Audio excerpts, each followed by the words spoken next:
Don't adjust your monitor or check your phone. There is an intentional blank screen at the start of this video because there's a very good chance what I'm about to say is going to make you close this video instantly. But don't do it just yet. Give me a minute or two. It will be worth it. So what is this roguelike that I think is a must play? It's poker-based roguelike Balatro. And there it goes. About a 40% drop in viewership instantly right there and then. I get it.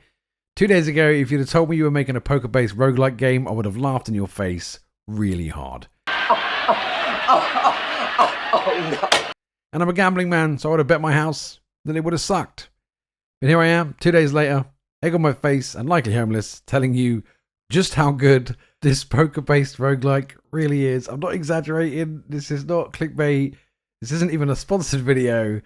This game is just really good fun. So, just before we dive into what makes Balatro a real ace in the hole, and in case you get sick of my ramblings, there's a completely free demo to download on Steam right now. So check out the pinned comment below if you want to play it. If you enjoy it, make sure you hit the smash on that wishlist button.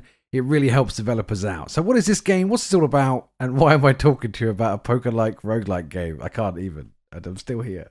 So what is Balatro and why am I talking about it today? Just to be clear, I'm not even sure I'm pronouncing that right, but that's what it sounds like. So don't let the visuals fool you. It's clearly a deck of 52 cards, but think of it more as weapons and simply playing cards.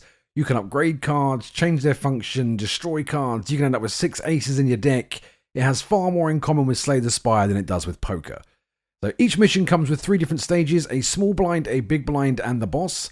The goal of each stage is to reach a certain points threshold using hands from the poker rule set. High card, 2 pairs, straight, flush, full house, etc. Each card is worth a number of points called chips based on the face value of that card, and each hand type is given a certain multiplier alongside a chip bonus. To explain, a straight consists of any 5 cards in numerical order. So a 2, 3, 4, 5, 6 straight gives you 30 chips for the straight with a 3 times multiplier. You then add each card's face value to the chip total, include the modifier, and then you get your total hand score. It sounds a lot more complicated than it is. It's very simplistic. It's all done for you game side. You don't need to be a math genius, just a basic understanding of a poker hand, and you can get straight into this game and be having a really good time really quickly. So that's mostly the poker side of it explained. So where do the roguelike elements come into play of this poker game? I can't even say it with a straight face. It shouldn't work. It shouldn't, but it does. So at the end of each stage, you are rewarded with cash to spend in the shop. You get cash depending on the difficulty level, how quickly you can finish it, and a bunch of other effects can change how much cash you earn as you progress. You can then spend that money between stages to buy upgrades in the shop. Now this next bit's going to get a little bit overwhelming to begin with, but let me break it down and then I'll give you a big example here right at the end. So remember what I said about the deck being more of an arsenal of weapons and cards? Just like any good roguelike, you can specialize into a ton of different builds and utilize a variety of buffs and bonuses to make each attempt completely unique. Joker cards are kind of the central core part of the build. They offer various buffs and multipliers. So for example, you may pick up the business card early on. This is a Joker that gives all your face cards, so Jack, Queen, King, a 50% chance to earn you additional money each time they're played. Maybe you find the to-do list Joker. This card rewards you with additional cash for playing certain hands at specific times. Now these Jokers all work singularly as a single card. They will give you benefits, but you can combine various different effects from up to 5 different Joker cards at once to really sort of hyper-specialize or hyper-focus on a build. Alongside Jokers, you have Arcana Cards and Celestial Cards. Arcana Cards allows you to edit cards directly, so you can use an Arcana card to convert cards to a different suit.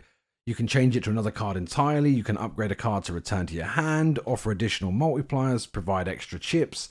There's so many options available, and these are supported by the Celestial Cards. These are planetary cards, Earth, Venus, that kind of stuff.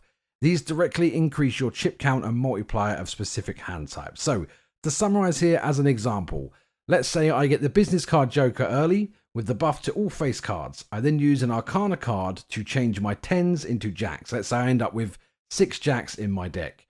And then a few Celestial cards I use to increase my full house bonuses or my 4 or 3 of a kind bonuses.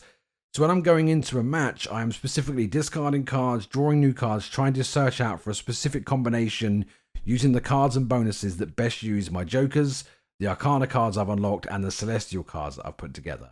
It sounds complicated, but honestly, you can spend 5 minutes in this game, you will understand it immediately. It is so fun and so quick and easy to pick up and play.